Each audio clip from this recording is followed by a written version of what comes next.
बिस्मिल्लाहिर्रहमानिर्रहीम अस्सलाम वालेकुम नाज़रीन, मैं हूं अहमद फवाद और आप देखते हैं मुझे मेरे यूट्यूब चैनल और फेसबुक पेज पर। नाज़रीन, chief justice of Pakistan justice Gulzar Ahmed को क्या वो चीज़ थी जिसके हवाले से आगाह ना करना एक बड़े जज साहब की जो है वो बड़ी गलती बन गई है, और क्या नया कटा सुप्रीम कोर्ट ऑफ पाकिस्तान में जो है वो अब खुल चुका है। इस हवाले से बड़ी अहम डिटेल्स हैं, अदलिया के हवाले से बड़ी अहम डिटेल्स हैं जो कि आज के इस व्लॉग में मैं आपके साथ शेयर करूंगा। नाज़रीन, जस्टिस शौकत अजीज़ सिद्दीकी साहब जिन्हें जो है वो बरतरफ किया जा चुका है, और एक तकरीर उन्होंने की थी जिस पर इदारों को जो है वो उन्होंने काफ़ी तनकीद का निशाना बनाया था। उस तकरीर की बेस पर उन्हें बरतरफ जो है वो किया गया। उनके केस की समाअत थी आज सुप्रीम कोर्ट ऑफ पाकिस्तान में, और ये जो मुकदमा है वो एक अहम मोड़ में अब दाखिल जो है वो हो चुका है। आज की कार्रवाई क्या रही, इस हवाले से आपको अपडेट दूंगा। बड़े सख्त रिमार्क्स जो हैं वो जस्टिस उमर अता बंदयाल की जानिब से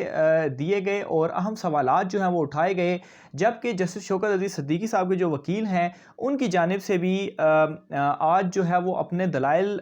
समेटने की जो है वो कोशिश की गई। बहरहाल मज़ीद जो है वो अभी उनके दलाइल जो है वो आगे चल रहे हैं। आज की जो केस की समाअत थी वो क्या रही, पहले उसके ऊपर आता हूँ, फिर मज़ीद जो सवालात इसमें उठ रहे हैं वो भी इसी के अंदर मौजूद हैं, उस हवाले से भी आपको आगाह करता हूँ। तो नाज़रीन, केस की जब समाअत शुरू हुई तो शौकत अजीज़ सिद्दीकी साहब के जो वकील हैं हामिद खान साहब, उनकी जानिब से ये कहा गया कि ये जो मामला था ये सुप्रीम जुडिशल कौंसल ने ख़ुद नोटिस इस मामले का लिया, और नोटिस के जवाबात जब दिए गए शौकत सिद्दीकी की जानिब से तो उन्हें जो है वो बरतरफ किया गया। इनके ख़िलाफ़ कोई भी इंक्वायरी नहीं की गई। ये वो नुकता था जो कि वो थ्रू आउट उठाते रहे हैं, और आज भी उन्होंने आगाज़ इसी से किया कि आखिर इनके ख़िलाफ़ जो इंक्वायरी थी वो क्यों हुई, डायरेक्ट नोटिस लेकर और तकरीर की बेस पर इन्हें क्यों निकाला गया।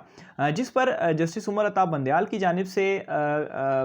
जब उन्होंने ये सवाल उठाया वकील साहब ने, तो उनकी जस्टिस उमर अता बंदयाल साहब की जानिब से ये कहा गया कि आप इतनी ज़्यादा तफसीलात में ना जाएं, क्योंकि जो तकरीर है, तकरीर का जो मतन है और जो उसके हक़ाइक़ हैं वो सब जो हैं वो मौजूद हैं, और जस्टिस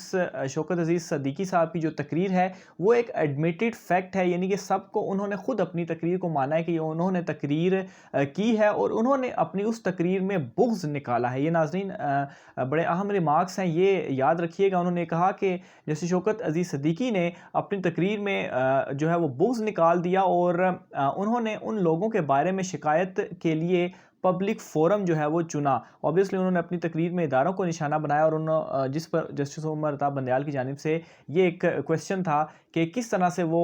मतलब है कि उन्होंने इदारों पब्लिक फ़ोरम को, इदारों के हवाले ख़िलाफ़ जो तकरीर थी वो पब्लिक फ़ोरम को उन्होंने चुना। इसके अलावा जस्टिस उमर अता बंदयाल की जानिब से ये भी कहा गया कि इदारे पर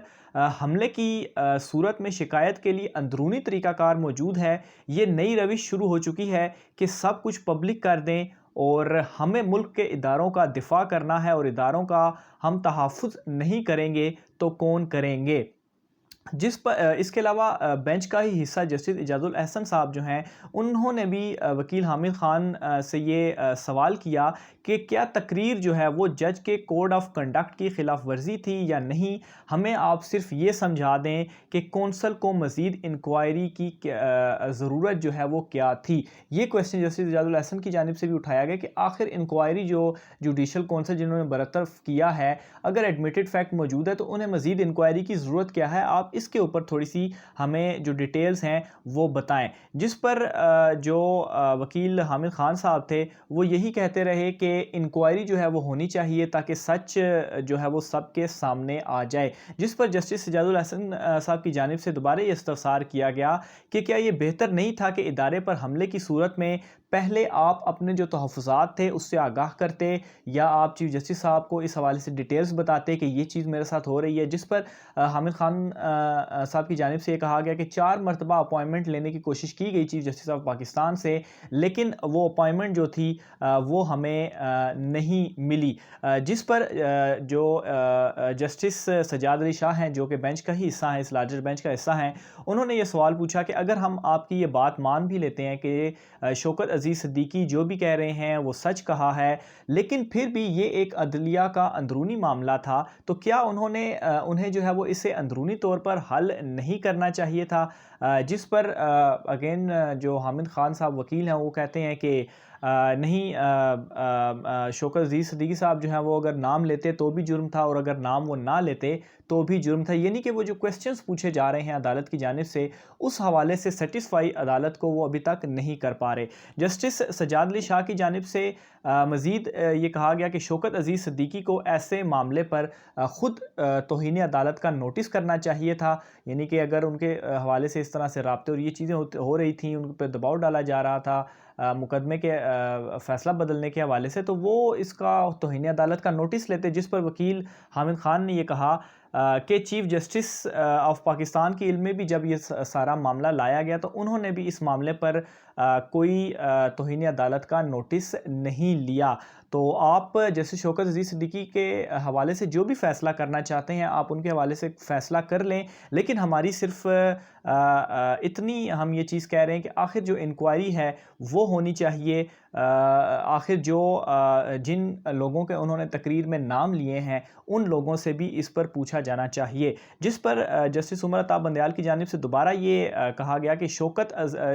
सिद्दीकी जो हैं उन्हें चीफ़ जस्टिस को अगर वो चीफ़ जस्टिस ऑफ पाकिस्तान गुलजार अहमद साहब को रिपोर्ट भेजते तो इस पर एक्शन लेते। लेकिन जस्टिस शौकत सिद्दीकी ने क्या किया, उन्होंने ख़ुद ही एक तकरीर कर दी। हालांकि वो जो है वो कोई ख़त वगैरह भी लिख सकते थे, लेकिन उन्होंने इस तरह की कोई भी जो है वो चीज़ नहीं की। यानी कि बार बार यही चीज़ कही जाती रही समात में कि वो आगाह करते, लेकिन उन्होंने ख़ुद ही जो है वो एक तकरीर कर ली और ये उन्होंने एक एक्शन जो है वो ले लिया। अच्छा, इसके अलावा जस्टिस उमर अता बंदयाल की जानिब से ये भी कहा गया कि अदलिया की आज़ादी के जो है वो कई पहलू होते हैं, और अगर एक जज गलत करता है तो पूरी जो अदलिया है उसका इस पर ट्रायल जो है वो शुरू हो जाता है। शौकत अजीज़ सिद्दीकी का मुदाखलत के लिए जो पब्लिक फ़ोरम का इस्तेमाल था वो गलत था। यानी कि शौकत अजीज़ सिद्दीकी की गलती ये थी कि उन्होंने पब्लिक फ़ोरम को इस्तेमाल किया और पब्लिक फ़ोरम पर जाकर तकरीर की। उन्हें जो है वो चीफ़ जस्टिस ऑफ पाकिस्तान को इस हवाले से आगाह करना चाहिए था कि और इसके अलावा वो जो है वो सिर्फ़ खामोशी से इंटेलिजेंस के जो इदारे थे, उनके जो अहलकार थे, उनसे मिलते रहे, उन्होंने जो है वो आगाह नहीं किया। जिस पर वकील हामिद खान साहब जो हैं उनकी जानिब से दोबारा ये बताया गया कि उनकी जो तकरीर का मकसद था वो अदलिया को बदनाम करने की कोशिश नहीं थी। वो सिर्फ ये चाहते हैं कि इंक्वायरी जो है वो जुडिशल इंक्वायरी होनी चाहिए थी, और जुडिशल कौंसिल ने इंक्वायरी इसलिए नहीं की क्योंकि उनको ये था कि शायद कुछ बड़े लोगों को जो है वो इसमें बुलाना पड़ेगा, इसलिए उन्होंने जो है वो सिर्फ तकरीर की बेस के ऊपर उन्हें जो है वो निकाल दिया। बहरहाल दो अहम पॉइंट्स से, एक तो यही कि तकरीर जो है उसके ऊपर उन्हें क्यों निकाला गया, इंक्वायरी क्यों नहीं हुई, और अदालत की जानिब से यही कहा जाता रहा कि आखिर इंक्वायरी की रीज़न क्या है, क्यों इंक्वायरी होनी चाहिए थी, क्योंकि ये तो एक एडमिटेड फैक्ट है, आपने ख़ुद अपनी तकरीर को माना हुआ है। आप इस हवाले से सेटिस्फाई करें कि तकरीर की इंक्वायरी जो है वो उसमें क्यों होनी चाहिए थी। तो बहरहाल ये आज की तकरीबन 1 घंटे की आज समात रही है, और आइंदा जो समात है वो गैर मुअय्यना मुद्दत के लिए मुलतवी कर दी गई है, क्योंकि बेंच जो है वो मज़ीद आगे कुछ दिनों के लिए अवेलेबल नहीं होगा। और ख़ैर साथ ये भी हिदायत कर दी गई है कि जब बेंच अवेलेबल हो तो उसके मुताबिक जो है वो बेंच तश्कील देकर दोबारा इस केस की समात जो है वो की जाए। लेकिन यहाँ पर एक अहम बात यह है कि 30 जून तक जस्टिस शौकत अजीज़ सिद्दीकी जो हैं जो कि बरतरफ हो चुके हैं, उनकी वो रिटायरमेंट, अगर 30 से बाद ये केस जाता है तो ऑब्वियसली वो वापस जो है वो ओहदे पर बहाल इस तरह से नहीं हो सकते कि उन्हें दोबारा चीफ जस्टिस का जो ओहदा है वो नहीं मिल सकता। तो बहरहाल अब तो 20 दिन रह गए हैं, तो 20 दिनों में तो ये केस मेरा नहीं ख्याल कि हल होगा, मज़ीद जो है वो आगे चलेगा। आगे क्या तफसीलात होती हैं इस हवाले से भी आपको अपडेट करते रहेंगे। अपनी राय का इज़हार कमेंट बॉक्स में लाजमी कीजिएगा। मुझे इजाज़त दीजिए, अल्लाह हाफ़िज़।